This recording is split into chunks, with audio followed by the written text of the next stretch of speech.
Hey friends, and welcome back to my YouTube channel. For those of you who are new here, my name is Kaylee and this is Foodie Friday. So this week I am sharing my secret recipe for the best chocolate fudge. You guys know I'm a huge lover of chocolate. My cravings for chocolate have only increased throughout my pregnancy, so I'm really excited to share this with you guys. I actually created this recipe a really long time ago when I first founded Measure Me Whole. I was, creating different recipes to share on my Instagram.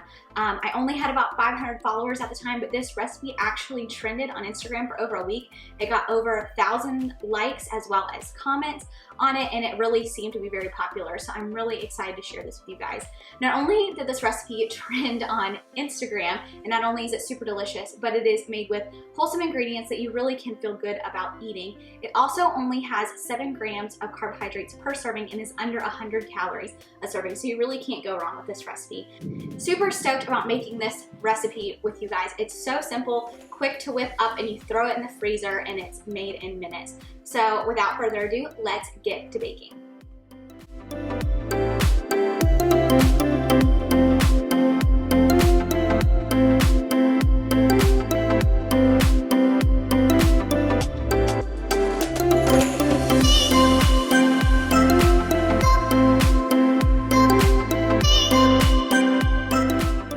Okay friends, so this recipe is made with just a few simple ingredients.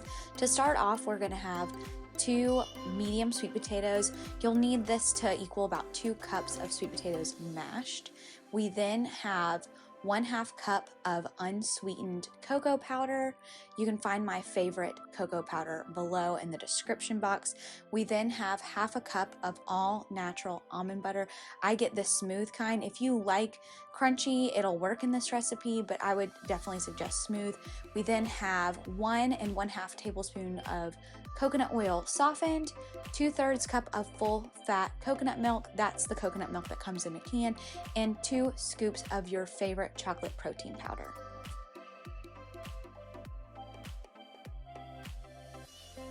Next thing we need to do is prepare our sweet potato. So first we're going to start by peeling our sweet potato.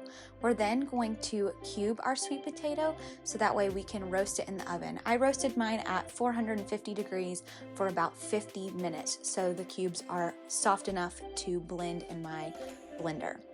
Your sweet potato needs to be soft enough to be able to squish it because we're going to blend it in our blender. So add all of your cooked sweet potato into your high power blender and go ahead and begin to chop this up. This should become smooth and creamy once we add our liquid ingredients. So go ahead, scrape down the sides of your blender or food processor, and then we'll add the coconut milk, coconut oil, and almond butter to our sweet potatoes. This will allow everything to kind of emulsify and create a smooth consistency.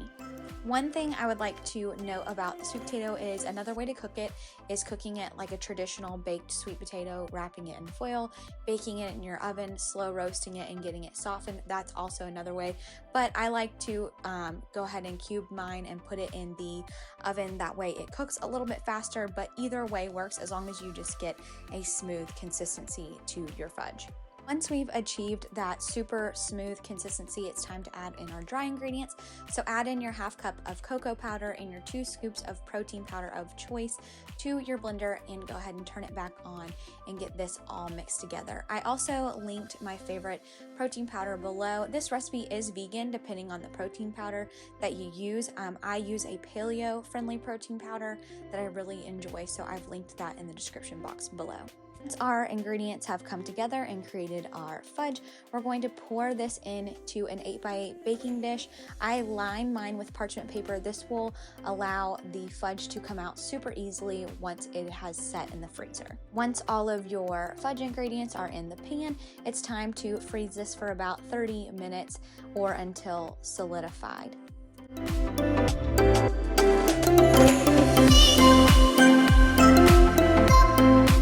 Alright friends, the fudge has come out of the freezer. I sliced it into 16 equal pieces. They're pretty decent sized pieces, and this is a super rich recipe, so one should fill you up. But like I said, there's only 7 grams of carbohydrates in the serving, 0 added sugar, and it's under 100 calories. So if you wanted to enjoy more than one, you're more than welcome to. I'm going to test taste this. It's been a while since I've done an on-camera test taste.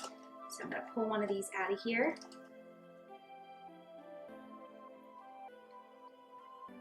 So good. Wow. All right, you guys, you can find all of the recipe details in the description box below. As always, please give this video a like if you enjoyed it, as well as subscribe to my channel so you never miss a recipe. I look forward to getting together next week where we cook another delicious and nutritious dish together. See you guys next time.